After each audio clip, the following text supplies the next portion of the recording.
Hello, Sagittarius. Thank you for joining me for your monthly forecast for March. This month begins with the Sun combining with Neptune in the most homely and emotional part of your scope. This would be a fine time to get together with family members or those people who represent the emotional basis of your situation. If you enjoy any kind of home-based hobby, which is to do with crafting or using your skills in a way which can demonstrate your flair, but all in the comfort of your home, this would be a fine time to do it. Now, it is true that Mercury, the planet of communication, is also in this part of your situation, and it's not the best location for this particular planet. Mercury, of course, is the ruler of Gemini and Virgo, and therefore has a more intellectual kind of outlook in the dreamy energies of Pisces, which is mutable and watery. It can deprecate and twist and distort in some ways our appreciation of things in a more logical sense. If you do find that some emotions are going, or thoughts are going around and around your mind, the important thing is to try to express these. Don't bottle things up. However, there is also at the very start of this month a really vibrant link between three planets, and one of them happens to be your lead, your guiding planet, which is Jupiter. Jupiter continues in its broad opposition despite its retrograde with the rather unpredictable energies of Uranus. Now, this is absolutely fantastic for surprise connections, for getting together with people who have like-minded ideas to you. And with Mars sitting on top of Uranus as this month begins, you could also see you bring into play that side of you which just loves a degree of freedom and space to breathe and be. So don't be surprised if you do something completely spontaneous at the start of this month, but the trick is being in touch with the more emotional reasons behind this, and also with your own need to protect your interests. Because you could do something completely impulsively that might not necessarily work for you later down the track.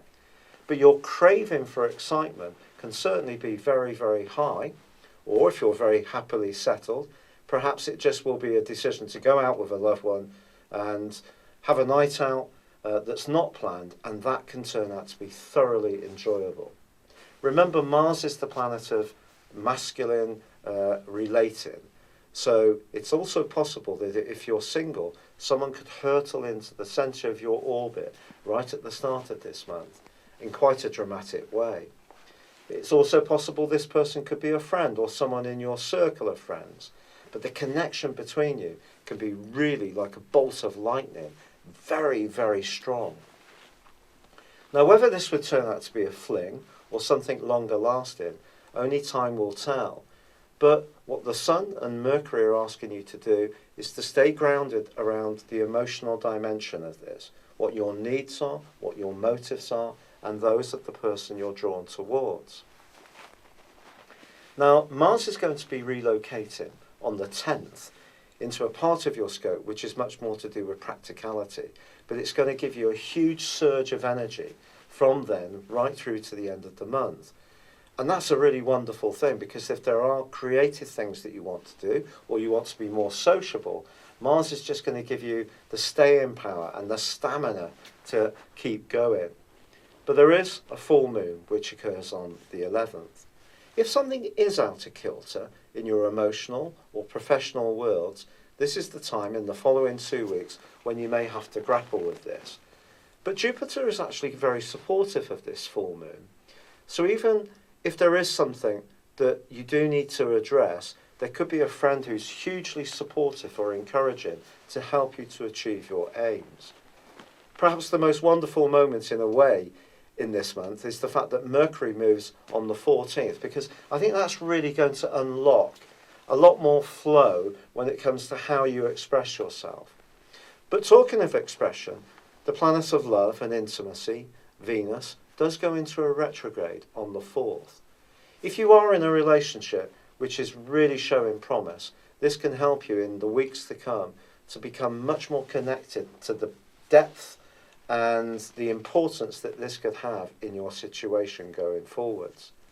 This can be a very important development.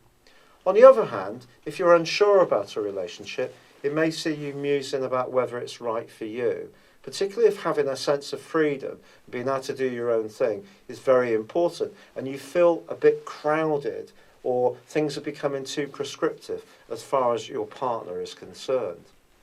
But certainly your sense of humour is going to be recharged from the 14th, and then your energy gets a massive boost on the 20th. And you're going to really be, in the last 10 days of this month, Sagittarius, charismatic central, because there's a new moon on the 29th, but also Mercury is going to be combining with Uranus too and opposing your ruler. So there can be some dazzling conversations, interactions, some fated connections, and it can all be hugely exciting. But also Mars is going to forge a very special link to Neptune as the month closes.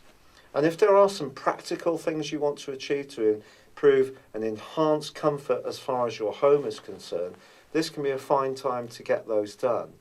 But there's certainly no doubt about it when it comes to your talents, personality, desire to engage with other people in an upbeat and bright way. There's plenty of opportunities this month, but it's just staying in touch with what it all means for you at a more emotional level.